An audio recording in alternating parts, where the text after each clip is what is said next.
Good afternoon, good morning to those of you around the country. Thank you for joining Our Energy Policies webinar today. I'm Bill Squadron, President of OEP, and we are really fortunate and privileged to have joining us today Mike Sommers, President and CEO of the American Petroleum Institute, talking about an incredibly important topic, the state of the natural gas and oil industry.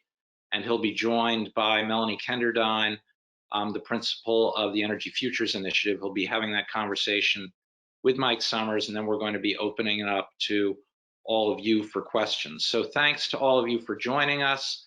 I do want to encourage you all to take advantage of OEP's digital programs during this difficult time, particularly our online dialogues. There's a very interesting one on our website right now that's been hosted by Senator Murkowski on critical minerals, our research and resource library that provides all kinds of papers and reports, studies, and so forth for those of you working on energy topics around the country. Please take advantage of that. I also, before we jump in, want to thank our partners, Broadscale, Con Edison, National Grid, Shift Hardened, US Grid, and particularly BP, which has provided special underwriting for this webinar series. So before we turn it over to Mike and Melanie, the other thing is I want to wish all of you the best of health and hope that all of you are staying well during this time. The last thing to note is that we will open up the virtual floor to questions from all of you for the last 20 minutes or so of the hour. The way to submit a question is using the questions bar on the questions tab on the right bar that you have in front of you. Just type your question in and submit it, and we will present them as they're provided, and hopefully we'll get to as many as possible in the time that we have. There are also a couple of documents along that right bar, one about OEP and our programs, the other one that provides a little bit of help if you need it with respect to the platform. So once again, thank you for joining us.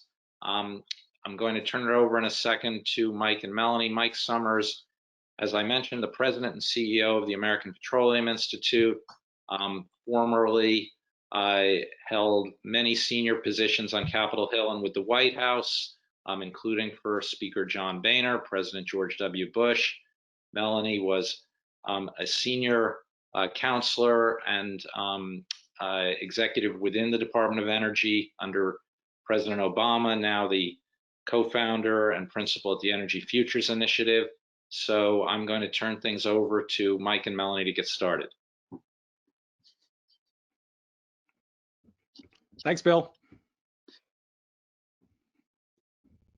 Thanks, Bill, and thanks to everyone for joining us today. Bill's already given Mike's background, and we're looking forward to this conversation. And so let's just jump in right now. And I'd like to give you, Mike, first give you an opportunity to tell us a little bit about what API is, what its mission is, its members, and its global industry services. Great, thank you, Melanie. And I want to thank Our Energy Policy, OEP, for hosting this really important event. And I also want to thank one of my member companies, BP, for underwriting this important series over the course of the last many months. Of course, it's great to be with everyone on this call, and I hope everyone is at home and safe and healthy. Just to give you some background on API, API is the largest trade group in the world, representing the natural gas and oil supply chain. We're proud to promote the industry, particularly the safety within this industry globally. We influence public policy, of course, in support of a strong and viable U.S. natural gas and oil industry across the world. Unlike other organizations, we represent all segments of our industry. We have about 600 member companies that produce, process, and distribute most of America's energy. Also, I'd be remiss if I didn't mention our Global Industry Services Division, which is about half of API, which develops hundreds of industry standards to enhance operational and environmental safety, efficiency, and sustainability. Our industry supports nearly 11 million American jobs, and it's a great industry to represent here in Washington, D.C. Last year, API actually celebrated its 100th year, and we celebrated that year by asking a key question that we want to advance going forward. And that question was, who are we and what do we stand for? Above all, we aim to provide affordable, reliable, cleaner energy to power modern life around the world. And we know that the demand for these products is going to continue to exist for many, many years in the future. And we want to make sure that this industry continues to provide it in a safe, reliable, affordable, and ever cleaner way going forward. Of course, this industry has been challenged over the course of the last few months with the global pandemic that all of us have witnessed. But one thing is for sure, that once we get through this pandemic, this industry is going to be around to make sure that Americans and the world continue to see reliable and affordable energy going forward. We also know that this industry has been a core part of the response to this pandemic. Most of the products that the world is using right now are petroleum-based, whether it's masks or rubber gloves or any of the other major things that are being used for this response. Even hand sanitizer is based on petrochemicals. So we know that this industry is going to continue to be in demand as it has been over the course of the last 100 years in this country. So I'm excited to join this conversation. And Melanie, why don't we go ahead and jump into the questions? Great, thank you so much. Mike, you mentioned that your members support 11 million jobs in the United States, and I'm sure that those jobs have been hit hard. I am in New Mexico, and I read about the loss of jobs in the Permian Basin every day. Can you discuss how your members are adapting to the COVID crisis, the low oil and natural gas prices that we are seeing? All of this, the COVID crisis was preceded or began with a price war between Saudi Arabia and Russia, and we saw negative oil prices for the first time in history. Can you talk a little bit about that and how your members are adapting? Yeah, of course. And again, this is an industry that has been through multiple cycles throughout its history. We've seen this industry go through the ups and downs, the so-called booms and busts throughout many, many times before.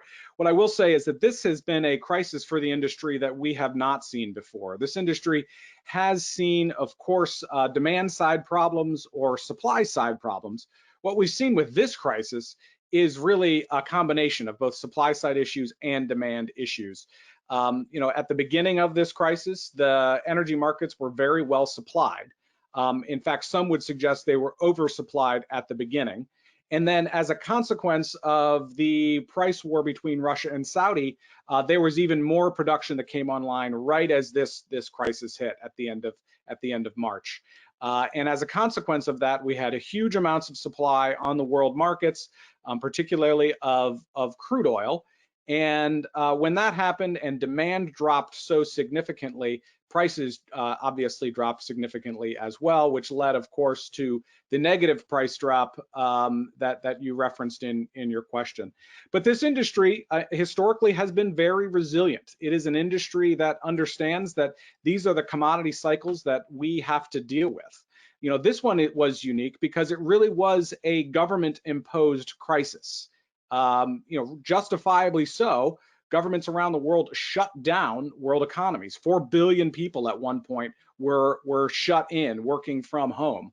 And so when you don't have people driving or flying or commuting, you're not going to have the kind of demand for these products that are typical. What we would be more concerned about, Melanie, of course, would be a consumer-driven demand crisis. Right now, this is a government-driven demand crisis, again, justifiably, because we wanted to get a handle on this pandemic. What we're starting to see now is demand come back. We've seen 5 straight weeks of gasoline demand go up in the United States. There were reports just yesterday out of China that suggested that they're actually at pre-pandemic demand for crude oil and natural gas, which is great news. And I think that that's a somewhat of a crystal ball of what could come going forward in this country as well. So you're seeing very positive signs in the market about recovery of the oil and gas industry. You're working directly engaging with members of Congress and the administration as they consider additional measures to revive the economy. Is there anything that the oil and gas industry is looking at specifically that it might need? I know that at one point they discussed the administration wanted to fill the Strategic Petroleum Reserve. I think it has 77 million barrels of capacity left. Congress did not appropriate funds for that. Are there other things that you all are talking about that might help the industry, or do you not need it because you're recovering? Well, what I'd say is, look, we're in constant contact with members of Congress and this administration about the right steps to take going forward. But we have been very clear from the very beginning of this process that this industry is not interested in a industry-specific bailout. This is an industry that has thrived under free market economics in this country, and it is one of our core principles that we are a free market, free trade organization. And we don't believe that it is right during a downturn, even a downturn that is probably the worst this industry has ever seen.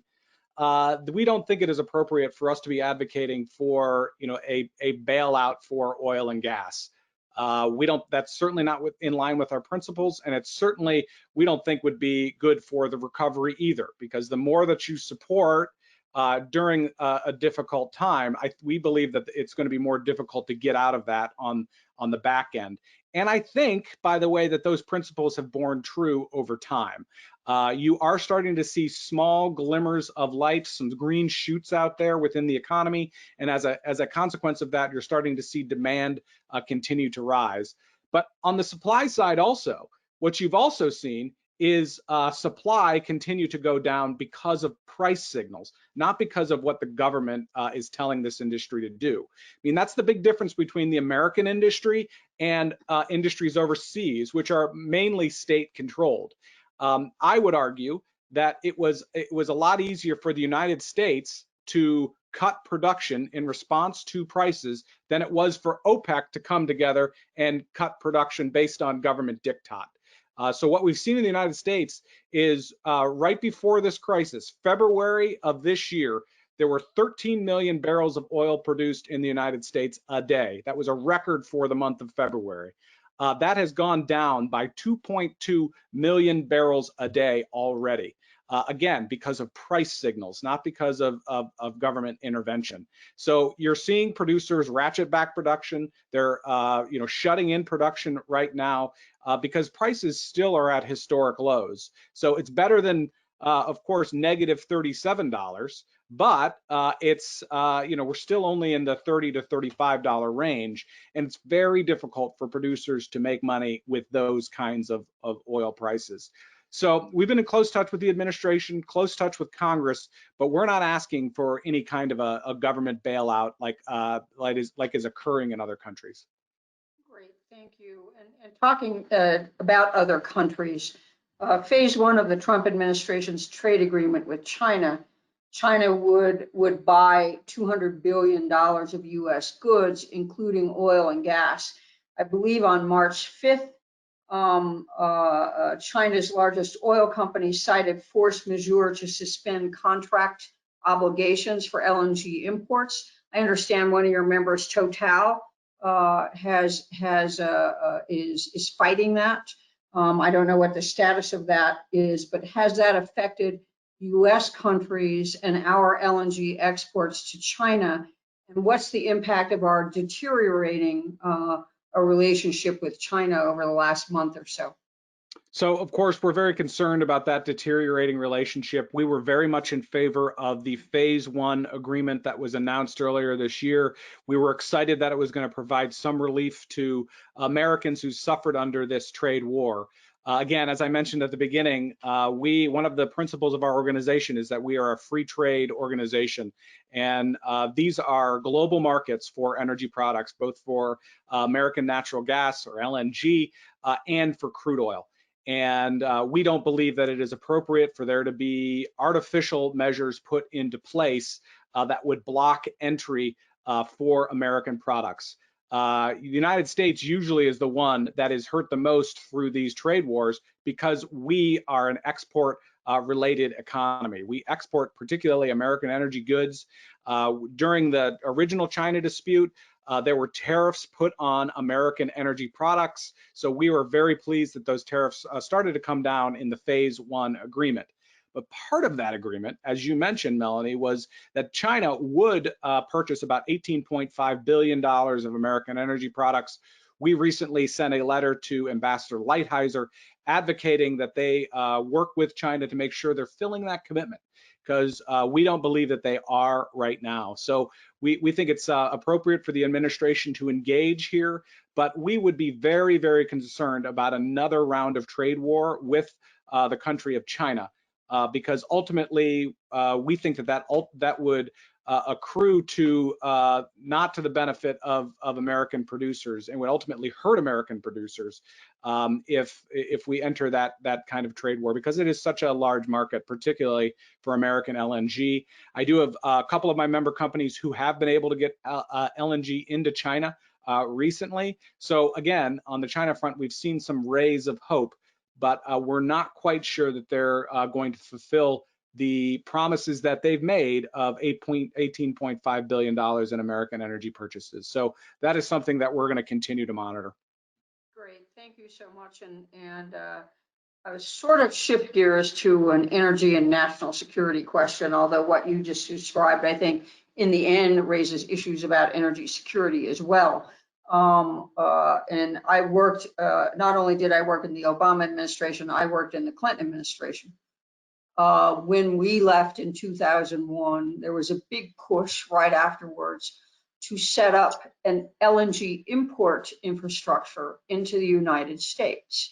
In fact, Lee Raymond, the CEO of Exxon at the time, and Alan Greenspan, the chairman of the Federal Reserve at the time, both testified before Congress that North America was running out of natural gas. As you know, the U.S. is now the largest gas producer in the world. Can you say a little bit about this incredible turnaround and the change in the U.S. energy profile, and what shale gas and, quite frankly, shale oil, which I kind of missed that in my work. I knew about shale gas, but what that has done for U.S. energy and national security? Yeah, great question. I was actually on Capitol Hill when we passed that energy bill that was all about citing LNG terminals in the United States to import natural gas.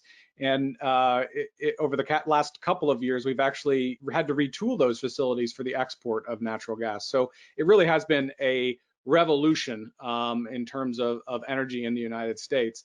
But I think what a lot of people miss is that every president, from Jimmy Carter to Donald Trump, has made affordable, reliable, and homegrown energy a hallmark of their presidencies. And of course, we know why Carter, made that an important component of his presidency, because of the oil crisis of the 1970s. At that point, President Carter actually says that our growing dependency on foreign energy was a clear and present danger to the United States as a whole. Every single president, Democrat and Republican, agreed with that. And President Obama, in States of the Union, made the point about the importance of ensuring that the United States had its own sources of energy, and in particular natural gas. And by the way, highlighted the importance of that energy being cleaner than it ever has been. And that is a charge that we've been very proud of. We are, as you mentioned, the #1 producer of natural gas now.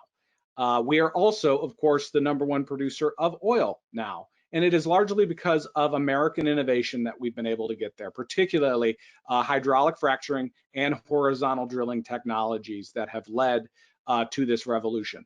And by the way, of course, it's been good for national security.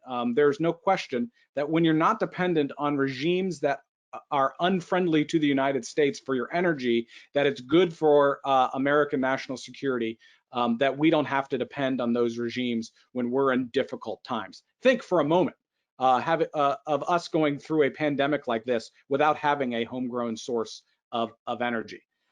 So, we think the national security benefits are clear, but by the way, the environmental benefits have been incredible.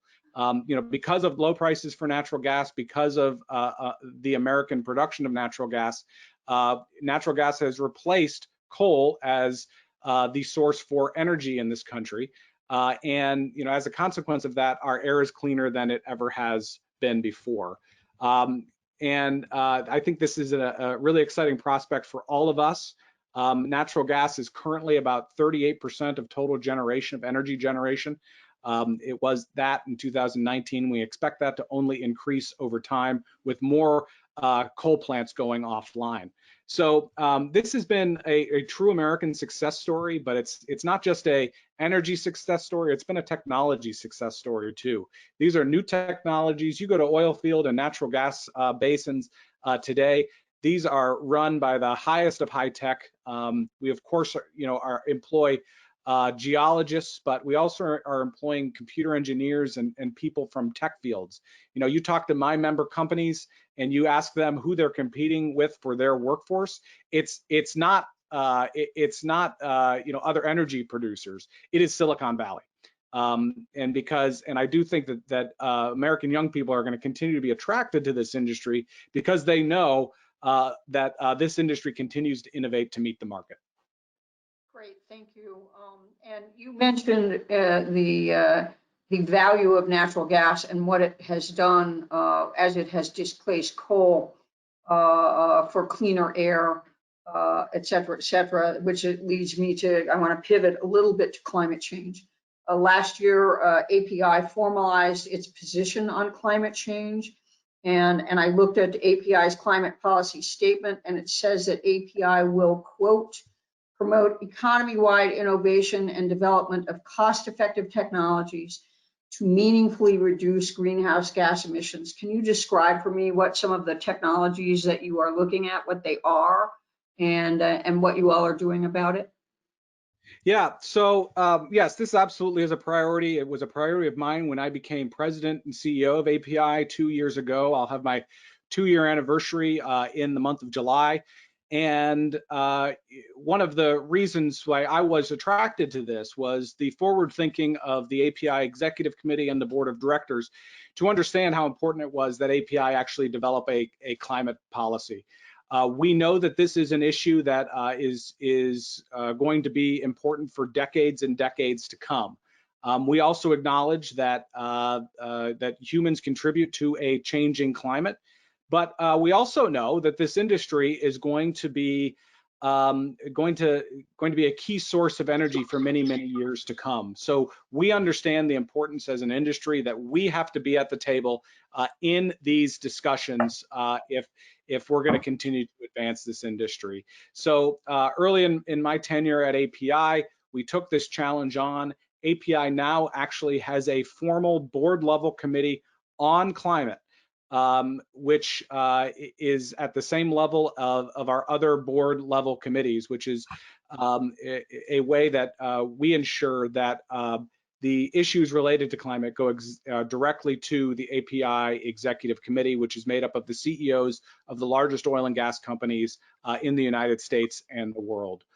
We know that this industry is going to be part of this global solution going forward. Let me give you one example of something that we're doing to put our money where our mouth is. We have a program at API called the Environmental Partnership. It has 81 members, which includes 35 of the top 40 US producers of natural gas. And we're in the 3rd year of this program.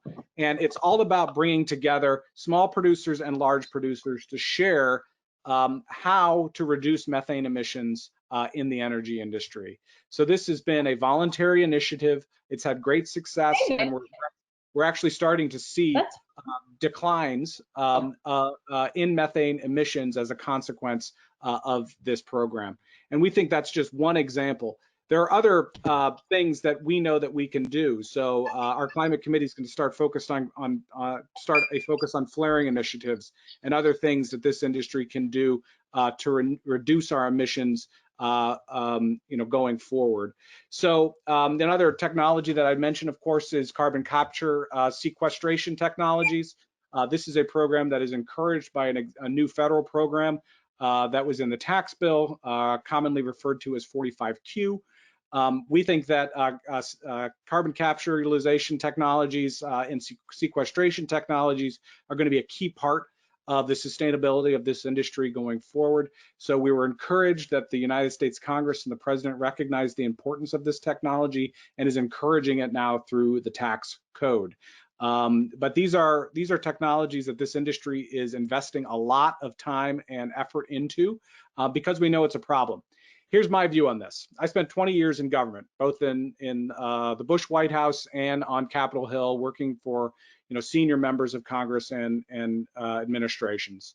I think that we are in for a lot of partisan fighting for many, many years to come.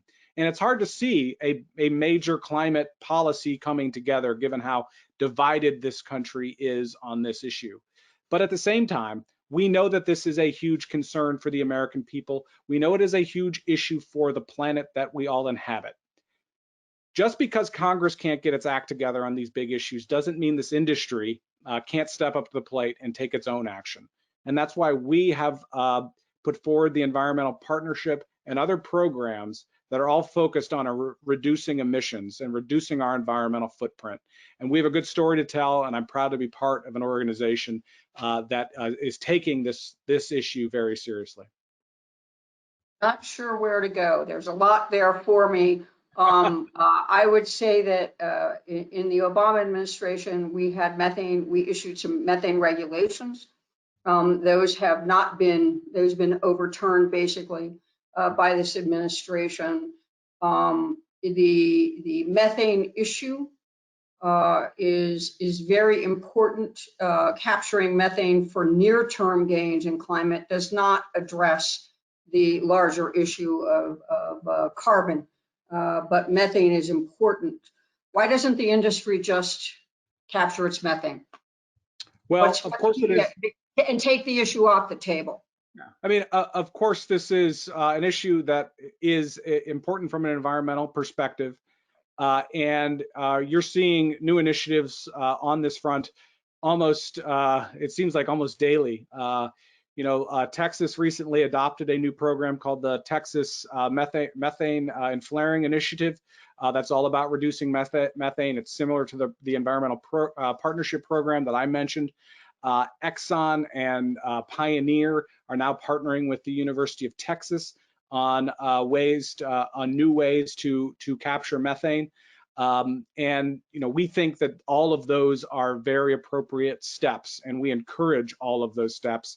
It is, of course, there are key environmental benefits to that, as everyone recognizes. But in addition to that, it's not in the interest of my member companies to continue to release methane, because methane is the product that they ultimately want to sell into the marketplace. So they have an economic incentive and an environmental incentive to ensure that they're reducing methane in the oil patch. And API, through the Environmental Partnership and other efforts, are trying to ensure that our members have the knowledge that they need to use the best technologies available to do that. Great, thank you. And you mentioned 45Q, the importance of carbon capture and sequestration. Our organization did a California study, technology analysis, not a policy analysis. And the findings for California to meet its 2030 climate goals, the biggest, by far the biggest potential reductions in the electricity sector were CCUS from natural gas plants, and same with the industrial sector. CCUS was by far the largest reductions you got in industry. We're doing a follow-up study on CCUS in California. In that regard, because it's so important for meeting nearer term climate goals. It's also utilizes the skill set that the oil and gas industry has in subsurface technologies, pipelines, et cetera, et cetera. In that regard, in the Obama administration, I ran the quadrennial energy review process for the government. We recommended an investment tax credit for CCUS. 45Q is fundamentally a production tax credit. Would you all be supportive of an investment tax credit for CCUS? So we've been very active in the comment to IRS period. Obviously, some of these rules are not yet settled on 45Q. And so in July of 2019, API submitted comments to the IRS on how to make sure that this program gets off the ground as quickly as possible. We're also supportive, Melanie, of extending the construction date. As you may know, the construction date beginning must be before 2024. Because of this pandemic, that's going to be hard to meet. So we're in favor of extending that construction date. API, of course, will continue to push policymakers to extend that date through some of the legislative measures that are going on. I do think, from our perspective, we prefer an extension because of this construction date, because our member companies believe the slow arrival of this IRS guidance pre-pandemic over time has restricted investment in CCUS projects. And of course, it has been exacerbated by the pandemic. From a broader perspective, I think we would be for all initiatives to continue to encourage this kind of infrastructure development, because as we all know, oftentimes these things get stuck in just a maze of red tape. So we think the private sector, of course, should be incentivized to continue to ensure that this infrastructure is actually built. Great, thank you. And I'm going to ask one more question before we open it up to the audience, and this is about climate change as well. Last year, the Pope met with large oil and gas producers, many of which are large members of API, university reps, and members of the investment community. Our CEO, Energy Futures Initiative, Secretary Moniz, was a member of that delegation, and your members included Shell, BP, Occidental, ConocoPhillips, Chevron, and ExxonMobil, Total, and Equinor. The statement out of the Vatican, that Vatican dialogue was, and I apologize, this is a very long sentence. My staff knows I would have edited it. We, the undersigned, agree that reliable and economically meaningful carbon pricing regimes, whether based on tax, trading mechanisms, or other market-based measures, should be set by governments at a level that incentivizes businesses, practices, consumer behavior, research, and investment to significantly advance the energy transition while minimizing the cost to vulnerable communities and supporting economic growth. Besides, I hope you could follow that sentence. Do you agree with this statement? And in general, does API support meaningful carbon pricing regimes? Well, look, as you know, I said in the introduction, API represents more than 600 member companies. We're working, of course, to address the risks of climate change, but we recognize that the issue itself is big enough for there to be a variety of different solutions.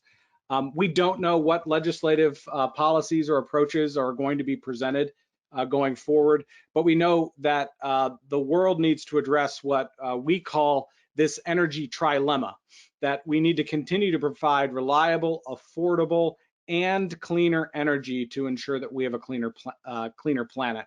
So we absolutely support what the Holy Father has done in this issue. On this issue, I think he's brought a lot of attention to it in places that it wasn't otherwise going to get attention. As an organization, API has published 12 climate principles that will guide us in assessing future climate-related policy solutions. All of those principles can be found on the API website under climate.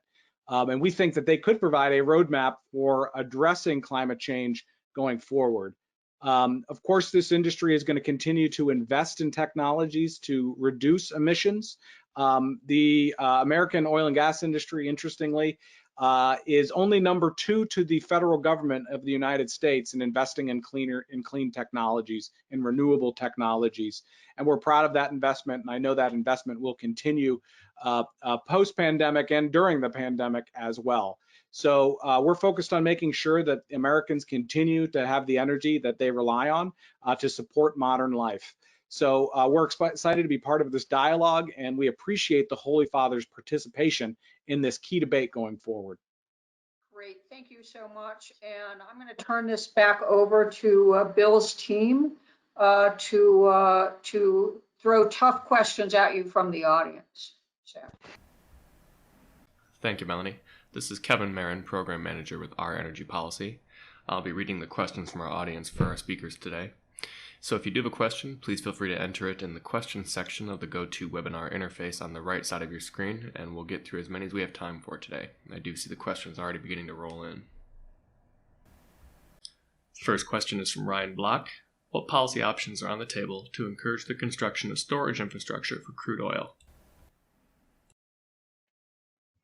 So this is a question primarily about storage issues. I think many people on this call recognize that there was a concern at the end of April and early May about storage for crude oil during this pandemic, because we had so much oil on the market. We had a lot of floating tankers in the oceans.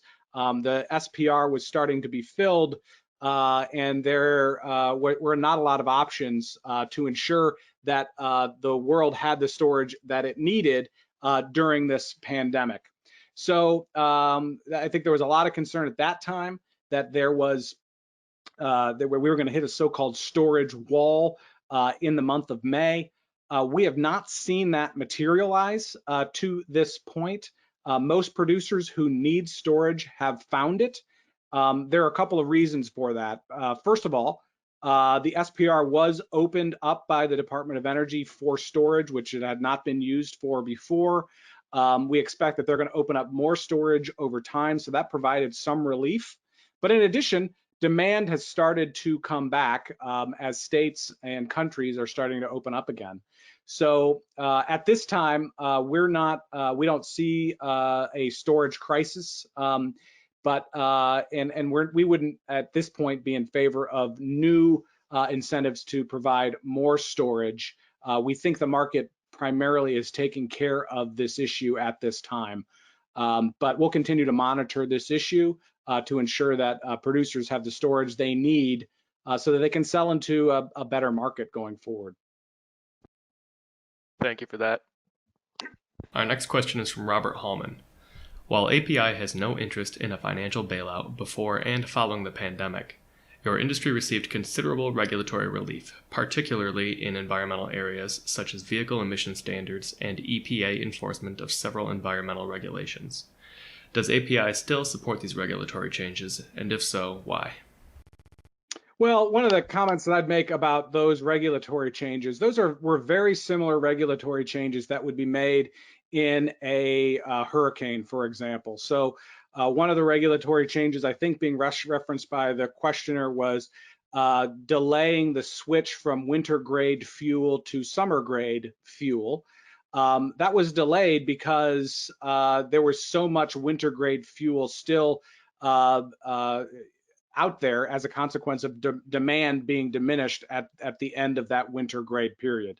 So American refiners were able to continue to sell that winter grade fuel going into the summer months because demand had been cut off as a consequence of the pandemic. So that regulatory relief we thought was entirely appropriate, given some of the demand side issues that we were facing as a consequence of some of these government decisions that affected the economy as a whole. Again, justifiable government decisions to contain the pandemic. So there were some other issues that were mainly paperwork issues that we advocated. This is, again, similar to the IRS changing tax day from April 15th to July 15th. These weren't, major issues that would have significant detrimental effects on the environment. They were mainly compliance related issues that API advocated for.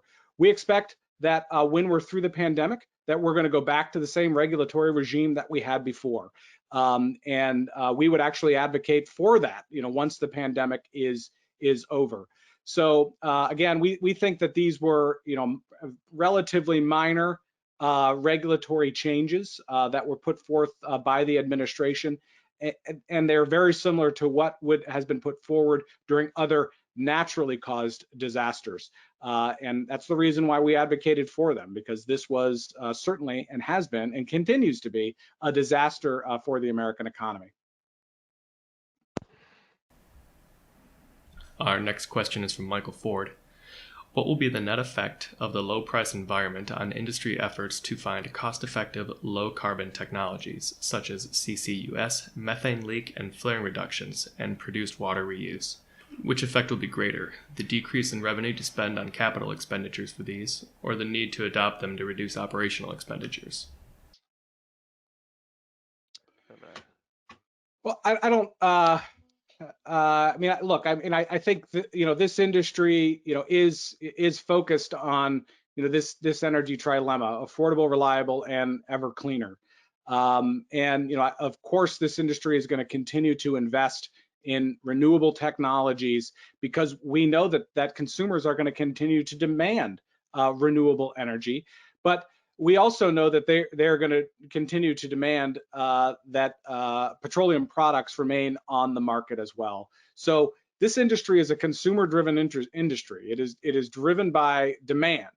We've had a significant demand cutoff as a consequence of the economic conditions under which we are currently operating. As a consequence, you've seen CapEx significantly go down as a consequence of the pandemic. And I think what you'll see over time is, as demand comes back, you'll see CapEx go back up in terms of both the renewable investments of this industry and on the oil and gas side as well. Not sure if that got to the question that the listener was putting forward, but I'm happy to try to provide an answer offline if the listener wants to shoot me an email. Well, we appreciate that. We'll follow up if we hear from our questioner. Next one on the list here is from Herschel Spector. How does the oil gas industry minimize stranded costs? Is there a date by which no new investments will be made in fossil fuel infrastructure? Well, look, I do think that this gets to the question of, when is peak oil demand? When I think all of us were in school, this was more about peak oil supply. Now there's more of a question, because of innovations in this industry, about peak oil demand. When do we hit peak oil demand? This is what I'll say. What's been amazing to me about this pandemic is basically the entire world has shut down over the course of the last 3 months. At one point, we had 4 billion people that were either not working or working from home throughout the world. And as a consequence, of course, oil prices went down significantly. But even during the worst of this pandemic, even during that April time period when everyone was worried about how this pandemic was going to play out for them personally, the world was still consuming 70 million barrels of oil every single day. So that's 30 million barrels off from where we usually are. The world pre-pandemic was using about 100 million barrels of oil a day.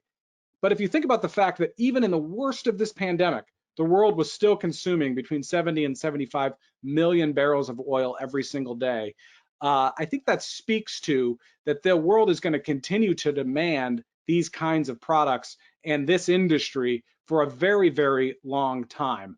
And we're interested in ensuring that we can continue to meet that demand. So we, of course, do economic projections every single year. All of our member companies like BP do these same economic projections. We rely on third parties as well, like IEA and IHS and other folks that are participants on this call. And almost every credible analyst that we see suggests that these products are going to continue to be used for many, many years to come. In fact, IEA projects that oil and gas will continue to provide 50% of the world's energy needs, even in 2040. So you're going to see continued investment because you're going to continue to see continued demand from world consumers. Great. Well, thank you very much for that as well. Next question on our list here. What innovations and new trends would you expect going forward on the supply side for the oil and natural gas industry? Well, we talked about some of them already. I do think ensuring that we have the technologies in place to continue to reduce our emissions is one of the key places where this industry is going to continue to invest and seek out new technologies. I spend a lot of time pre-pandemic. I spent a lot of time on the road visiting American producers, members of API, going to oil pads all over the world, and particularly in American basins. And it's truly amazing to me the technologies that they have in place to monitor emissions at the well site. These are technologies that are growing over time, and I think you'll continue to see them grow as a consequence of, again, demand from world consumers that we continue to produce cleaner and cleaner energies. So we're going to continue to focus on that, and I know there's a lot of venture capital and private equity money going into those same kinds of technologies, and we welcome that because we want to use these new technologies in oil fields today to continue to reduce our emissions. Emissions technologies, CCUS technologies as well. There are a lot of big experiments going on all over the world right now that we want to tap into to continue to reduce our carbon footprint as an industry going forward. How is API, and this is from Danny Broberg, how is API thinking about hydrogen as a future energy solution? If done through SMR, are there promising economics shown for adding CCUS on these SMR operations? Yeah, so I mean, hydrogen, of course, is one of those new frontiers, and I have a number of member companies that have invested in hydrogen-based technologies. This is an area where I think you're going to continue to see investment.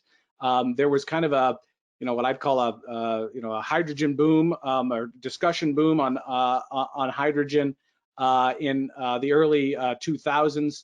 That does seem to have dissipated a little bit, but I know that the technology is really starting to come online now, and there is a lot of investment from this industry into these hydrogen technologies as well. And yes, they could actually, and those hydrogen technologies could play a key role in CCUS going forward as well. So I would expect that there's going to continue to be investment in those technologies, particularly from American oil and gas producers as they bring these other new technologies on board. Next question, thank you again. Next question is from Kate Aronoff. Per the Financial Times, oil and gas companies have spent less than 2% of their capex on renewables and CCUS since 2015. Given that the IPCC has outlined that more than 50% reductions in oil and gas use are needed by 2050 to meet the goals laid out in the Paris Agreement, how much longer do you envision incumbent fuels making up the majority of your members' capex? Look, I mean, again, I go back to what the consumers are going to demand. This is again a market-driven industry, and we see, because other technologies just aren't available yet, we see that this industry is going to play a key role in the future, and that of course means that we have to be responsible stewards of these resources. We have to continue to lower our emissions. We have to be focused on ensuring that we have a planet to inhabit going forward. And that's what this industry is doing. We spend a lot of time talking about new technologies that are coming on to reduce our environmental footprint. This, of course, isn't just at the well pad. API doesn't just represent upstream producers. We also represent the downstream, so American refiners. If you think about the fuel blends that they're making now, cars are 99% cleaner than they were 20 years ago as a consequence of new fuels coming on to the market that are, of course, petroleum-based, but are producing fewer emissions. If you look at refinery emissions as well, those continue to go down. 2% of their capex is still a lot of money that this industry is putting forward. And again, in terms of investment in renewables, there is no industry that invests more than the oil and gas industry in green and renewable technologies.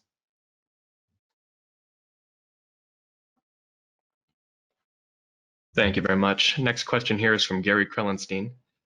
Does API support a reduction in the CAFE standards, or does it believe it's in our long-term interest to be supportive of more aggressive CAFE rules going forward? So as everyone on this call knows, the administration has put forward a new CAFE rule, and API actually has not taken a position on that CAFE rule. We know the importance of continuing to reduce emissions in the auto fleet, and we support new technologies that ensure that that American consumers and world consumers continue to lower their footprint in their cars. So we of course support new investments in these technologies. Our member companies again are investing a lot of money in these new technologies now. Because we know how important it is going to be for consumers who are going to continue to demand cleaner cars going forward. All right, thank you for that. Let's see here. Question from Richard Pappert. What do you believe will be the implications of the expected bankruptcies of weaker upstream E&P companies over the next few months? Will this shakeout be healthy for the industry overall, despite the short-term pain that some may suffer? Yeah, I mean, look, again, as I mentioned at the beginning of this conversation, we're a market-based organization. We didn't support, and nor do we support industry-specific bailouts for the oil and gas industry. What we've seen over time, of course, is just as it is in other spaces within the economy, that when you have these kinds of downturns, there is a kind of creative destruction that occurs. This is what we do know, however, that we know where these resources are in the United States, and we know how to extract them. So I'm confident that as this industry gets out of this pandemic, we're going to continue to be able to produce in the United States because we have the technology and because we have the resource going forward. Yes, there are going to be some very uncomfortable financial decisions that some oil and gas producers have to make, but we ultimately think that that's how the free market should work. That those that are financially stronger and that are more efficient are going to be the ones that continue to thrive in this industry. And that has happened in the over 100 years of this industry. And we think that that's the best way that we are able to advance efficiency and economies of scale over time. So while we do think that we're not going to sugarcoat this at all, this is going to be a very difficult time for the American oil and gas industry. We think that the best approach to this is to follow the same approach that has really supported this industry over time, which is market economics. We want to make sure that we continue our focus on that even in hard times, because ultimately in good times, that's how this industry thrives. Great, thank you. Next question from Gilbert Brown. How do you view the future of nuclear energy as a player in electric and thermal energy production? And do you see that as a competitor or a collaborator with gas? Yeah, so look, I mean, it may surprise many of you, but this is an industry that does support all facets of the energy industry. We know that there are a lot of different ways that Americans can consume their energy. I work very collaboratively with my counterpart at the Nuclear Energy Institute. Our CEOs meet frequently to discuss issues of mutual concern. We're all focused on providing the energy that the world needs. Nuclear clearly is going to continue to be a key part of the energy mix going forward, and we want to work with the nuclear energy industry to make sure that Americans get the energy that they need. What we're not for, however, is subsidies that support one energy future over another. So we've opposed the nuclear energy industry that has over time sought specific energy-specific, nuclear-specific subsidies in certain states. We don't think that that's an appropriate way to govern energy policy. But by and large, on 90% of issues, we agree with the nuclear energy industry, and we'll continue to advance both of our industries on issues that we both care about. So it's a strong relationship, and I expect it to grow over time. Well, thank you, Mike. That was a great answer. We do have time for one more question, it appears. We'll go with this one from Laurel Pagorsh. How is API and its member companies addressing the underrepresentation of methane emissions self-reported by companies? Several methane studies have found that methane emissions, especially from the Permian Basin, are much higher than reported to the EPA. Yeah, look, I mean, again, this is a challenge for the industry. One way that we would advance the reduction of methane emissions is through a program like the Environmental Partnership. There are other programs online now or coming online now. And so there are programs which help big producers and small producers work together on advancing the most important technologies. But then there are technologies that are coming online as well that, one, help us monitor better, and two, can help us reduce methane going forward. So we welcome, working with third parties. The University of Texas is a perfect example that's cooperating with ExxonMobil and Pioneer on new technologies to reduce methane emissions. We welcome third parties to help us to reduce those emissions going forward. We have I think a joint goal in reducing those emissions over time. One, because they're our product, and two, because it's good for the planet.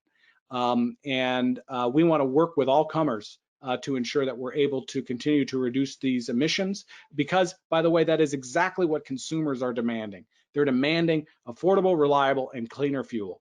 And that's something that the industry as a whole is focused on providing. Thanks, Mike. And unfortunately, it's all the time we have, because we could go on as we're all seeing for quite a while. Thanks all of you for your questions. They were great. And also, I would say that we're sorry we couldn't get to some, but we appreciate everyone's input. We also are very grateful to, once again, our partners, Con Ed, National Grid, US Grid, Broadscale, Schiff Hardin, and particularly BP, the underwriter of the series. And of course, we're very grateful to you, Mike, and to you, Melanie, for taking the time to be with us today. I will point out to our audience that so many of the issues that Mike and Melanie discussed are going to be continued as we go into our next webinars. Particularly, the next ones are going to be focused on transportation fuels, their future, their impact on climate, on energy independence, on national security. So we encourage all of you to join us for that. Encourage you again to take advantage of OEP's programs on its website. Our current dialogue hosted by Senator Murkowski. We'd really encourage all of you to join in, weigh in with your comments on that. And last but not least, to all of you, please stay safe, stay healthy, and we wish all of you a great week. Thanks again to Mike and Melanie for taking your time today. Thank you. Thanks, Bill. Thank you.